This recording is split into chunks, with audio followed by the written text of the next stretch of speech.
일본 법원이 통일교의 해산 명령을 내렸습니다. 그리고 지금 일본에서는 1조 원 규모 자산을 둘러싼 거대한 청산 전쟁이 시작됐습니다. 도쿄 고등법원이 2심에서도 해산 명령을 유지했거든요. 이 말은 사실상 종교단체 하나가 국가에 의해 공식적으로 해체 수순에 들어갔다는 뜻입니다. 일본에서도 굉장히 드문 일이라 지금 일본 커뮤니티와 뉴스 댓글이 완전히 폭발한 상황입니다. 그런데 단순한 해산 명령이 아니에요. 이게 왜 이렇게 뜨거운 이슈가 됐냐면 돈 때문입니다. 지금 법원이 파악한 통일교의 일본 내 총 자산이 1,040억엔, 한국 돈으로 약 1조 원입니다. 1조 원이라는 돈이 과연 피해자들에게 제대로 돌아갈 수 있느냐? 이 문제 때문에 지금 일본 전체가 들끓고 있는 겁니다. 그리고 여기서 반전이 시작됩니다. 판결 직전에 이미 수상한 움직임이 포착됐거든요. 일본 아사히 신문이 보도한 내용인데요. 최종 판결이 나오기 직전에 교단이 직원 1,200명 중 약 440명에게 희망퇴직을 진행했습니다. 그냥 퇴직이 아니에요.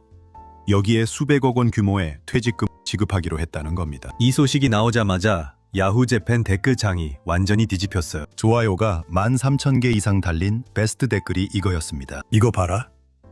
판결 나오기 전에 돈부터 빼돌리는 거 아니냐? 그 다음으로 좋아요가 많이 달린 댓글은 2만 개가 넘었어요. 피해자가 1,500명인데 왜 직원 퇴직금이 먼저냐? 이 두 댓글이 일본 민심을 그대로 보여주고 있는 겁니다. 실제로 일본 정부도 이 부분을 굉장히 예민하게 보고 있어요. 만약 청산 직전에 재산을 빼돌린 정황이 확인되면 법원에서 이걸 재산 유출로 판단할 가능성이 높습니다. 그렇게 되면 이미 지급된 퇴직금까지도 다시 회수 대상이 될 수 있거든요. 즉 지금 교단이 서두른 이 퇴직금 지급 자체가 오히려 독이 될 수도 있다는 얘기입니다. 자, 여기서 질문 하나 드릴게요. 여러분은 이 퇴직금 지급이 정말 직원들을 위한 조치라고 생각하세요? 아니면 자산을 빼돌리기 위한 수단이라고 생각하세요?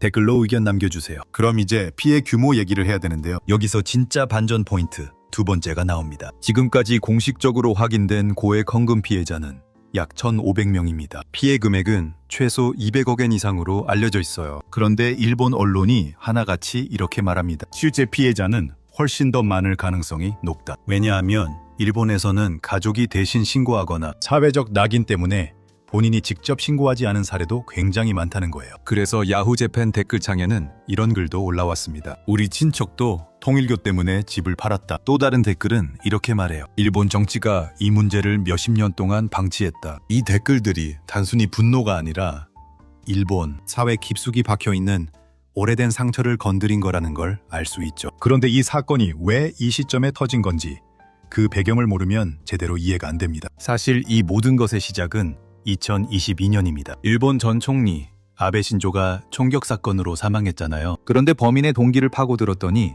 통일교와 관련된 가족 문제였다는 사실이 밝혀진 겁니다. 범인의 어머니가 통일교에 빠져서 가산을 탕진했고 그 분노가 아베 총리를 향했던 거예요. 이 사건 이후 일본 사회 분위기가 완전히 뒤집혔습니다. 일본 정치와 종교단체의 관계가 대대적으로 조사되기 시작했고 수십 년간 쌓인 피해 신고가 쏟아져 나왔으며 결국 지금의 해산 명령까지 이어진 겁니다. 즉, 아베 전 총리의 죽음이 일본 내 통일교의 종말을 앞당긴 아이러니한 결과를 낳은 거예요. 자, 그럼 이제 진짜 핵심이 1조 원이 실제로 피해자에게 돌아갈 수 있을까요? 일본 전문가들이 현실적인 문제를 지적하고 있어요. 종교법인의 자산 청산은 일반 회사 파산보다 훨씬 복잡하다는 겁니다. 부동산, 헌금 기록, 해외 조직까지 전부 확인해야 하거든요. 그리고 여기서 세 번째 반전 포인트가 나옵니다. 바로 해외 자산 문제입니다. 통일교는 일본에만 있는 단체가 아니잖아요. 본부는 한국에 있고 미국을 비롯한 전 세계에 조직이 퍼져 있습니다. 일본 내 자산이 1조 원이라고 하지만 실제로 청산 과정에서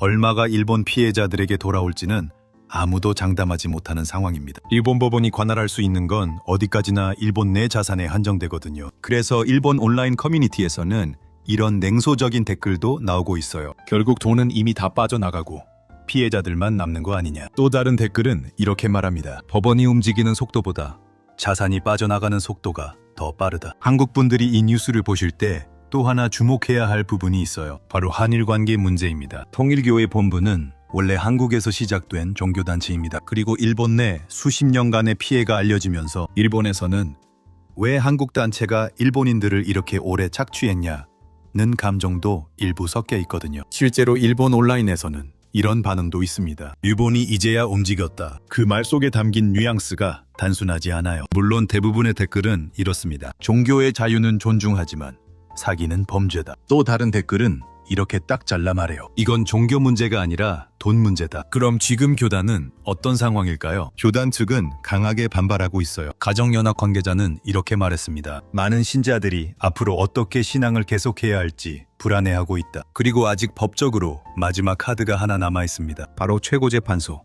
즉 우리나라의 대법원에 해당하는 기관에 특별 항고를 제출하는 방법입니다. 하지만 지금 일본 분위기를 보면 쉽지 않아 보여요. 2심까지 동일한 판결이 나왔고 일본 여론도 이미 거의 정리된 상태이기 때문입니다. 최고재판소도 이 거대한 여론의 흐름을 역행하기는 어려울 거라는 분석이 지배적입니다. 일본 관방장관도 공식 입장을 냈는데요. 법원 감독 아래 청산 절차가 적절히 진행돼 피해자 구제가 이루어지기를 기대한다. 이 말 자체는 굉장히 조심스러운 표현이지만 정부도 피해자 구제에 무게를 두고 있다는 신호로 읽힙니다. 그런데 일본 전문가들은 이렇게 말해요. 청산 절차가 수년이 걸릴 수 있다. 종교법인은 일반 기업과 달리 자산의 성격이 복잡하고 부동산 하나하나를 다 처리하는 데만도 상당한 시간이 필요하다는 거예요. 피해자들은 수십 년을 기다렸는데 보상을 받기 위해 또 몇 년을 기다려야 하는 상황이 될 수도 있다는 겁니다. 그리고 이번 사건이 일본 사회에 남기는 가장 중요한 교훈이 있습니다. 일본은 그동안 종교단체에 대해 굉장히 관대한 나라였어요. 종교의 자유를 헌법으로 보장하고 종교단체에 대한 세금 혜택도 상당하거든요. 그래서 오히려 종교를 빌미로 한 사기적 헌금 활동이 수십 년간 묵인됐다는 비판이 있습니다. 이번 해산명령이 단순히 통일교 하나의 문제가 아니라 일본 내 종교단체 전반에 대한 규제와 감시를 어떻게 할 거냐는 더 큰 사회적 논의로 이어지고 있거든요. 실제로 일본 커뮤니티에서 굉장히 공감을 받은 댓글이 있었는데요. 이렇게 말합니다. 이 사건은 끝이 아니라 시작이다. 이 말이 왜 많은 사람들의 공감을 받았는지, 이 사건의 파장이 어디까지 이어질지 생각해보면 이해가 되죠. 한국 입장에서도 이 사건은 그냥 넘어갈 수 없는 이유가 있습니다. 통일교는 한국에서 창설된 단체이고 일본 피해자 문제가 계속 수면 위로 올라오는 한 한국과 일본 사이에서도 미묘한 외교적 감정이 작용할 수 있거든요. 특히 일본 내 반응 중에는 왜 한국은 이 문제를 방치했냐는 시선도 일부 섞여 있어서 앞으로 한국 정부와 사회도 이 문제를 어떻게 다룰지 주목됩니다. 마지막으로 가장 중요한 질문을 드릴게요. 1조 원 규모의 자산.